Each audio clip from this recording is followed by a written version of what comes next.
ሰላም ሰላም፣ እንዴት ናችሁ? እኔ ደህና ነኝ፣ እግዚአብሔር ይመስገን። ስሜ አሸናፊ እባላለሁ። ይሄ አንፍሎ ሚዲያ ነው፣ አዲስ ቻናል ነው። ዛሬ ደግሞ አዲስ ነገር ይዤ መጥቻለሁ። እሱም የቤት እንስሳ በአፋን ኦሮሞ ምን ምን እንደሚባሉ አብረን እንማራለን። ባለፈው የዱር እንስሳ በአፋን ኦሮሞ ምን እንደሚባሉ አብረን ተምረን ነበር። እሱን ከላያችሁ ወደ ኋላ ማየት ትችላላችሁ። ዛሬ ደግሞ የቤት እንስሳ በአፋን ኦሮሞ እንማራለን። ቀስ በቀስ ረጋ ብለን እንማራለን። በደንብ ተከታተሉኝ። ማወቅ ይጠቅማል። ቋንቋ ማወቅ፣ ሁሉም ነገር ማወቅ ይጠቅማል እንጂ አይጎዳም። ተማሩ እላለሁ። ስለዚህ አሁን ቀጥታ ወደ ቲዩቶሪያሉ ሳንሄድ በፊት ይህንን ዩቲዩብ ቻናልን ሰብስክራይብ፣ ላይክ፣ ኮሜንት፣ ሼር አድርጉልኝ እላለሁ።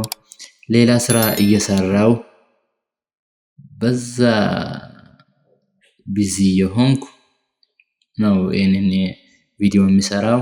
እባካችሁ ብታበረታቱኝ በጣም ደስተኛ ነኝ። ከጎኔ ቆሙኝ እያልኩ አሁን ወደ ቱቶሪያሉ እንሂድ።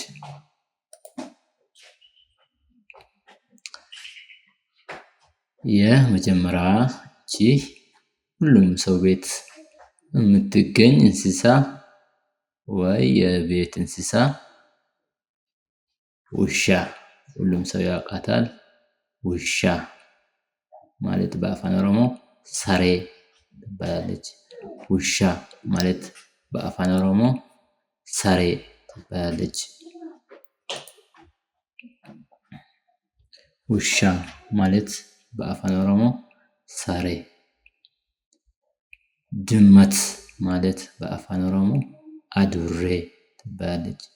ድመት ማለት በአፋን ኦሮሞ አዱሬ ትባላለች። በግ ማለት በአፋን ኦሮሞ ሆላ ትባላለች። በግ ማለት በአፋን ኦሮሞ ሆላ ትባላለች። በግ ማለት በአፋን ኦሮሞ ሆላ ትባላለች።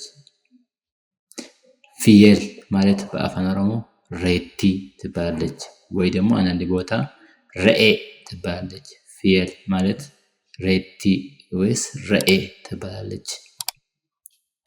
ዶሮ ማለት በአፋን ኦሮሞ ሉኩ ወይ ደግሞ አንዳቆ ትባላለች። ዶሮ ማለት ሉኩ ወይም አንዳቆ ትባላለች። ላም ማለት በአፋን ኦሮሞ ሳ ወይ ሎን ትባላለች። ላም ማለት በአፋን ኦሮሞ ሳ ወይስ ሎን ትባላለች። በቅሎ ማለት በአፋን ኦሮሞ ጋንጌ ትባላለች።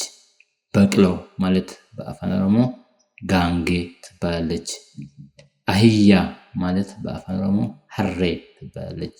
አህያ ማለት በአፋን ኦሮሞ ሀሬ ትባላለች። ፈረስ ማለት በአፋን ኦሮሞ ፈርድ ይባላል። ፈረስ ማለት በአፋን ኦሮሞ ፈርድ ይባላል። ግመል ማለት በአፋን ኦሮሞ ጋላ ይባላል። ግመል ማለት በአፋን ኦሮሞ ጋላ ይባላል። እንግዲያውስ ጨርሰናል። የቤት እንስሳ ዋና ዋናዎቹን ተምረናል። አንድ ነገር በቃ አንድ ቁም ነገር ተማራችሁ ተስፋ አድርጋለሁ። እባካችሁ ሰብስክራይብ አድርጉልኝ። ይህንን ቻናልን አዲስ ነው፣ ብታበረታቱን ጥሩ ነው እያልኩ የዛሬውን እዚህ ላይ እናበቃለን። ቀጣይ በሌላ አዲስ ፕሮግራም እስከምንገናኝ በሰላም ቆዩ። ቻው።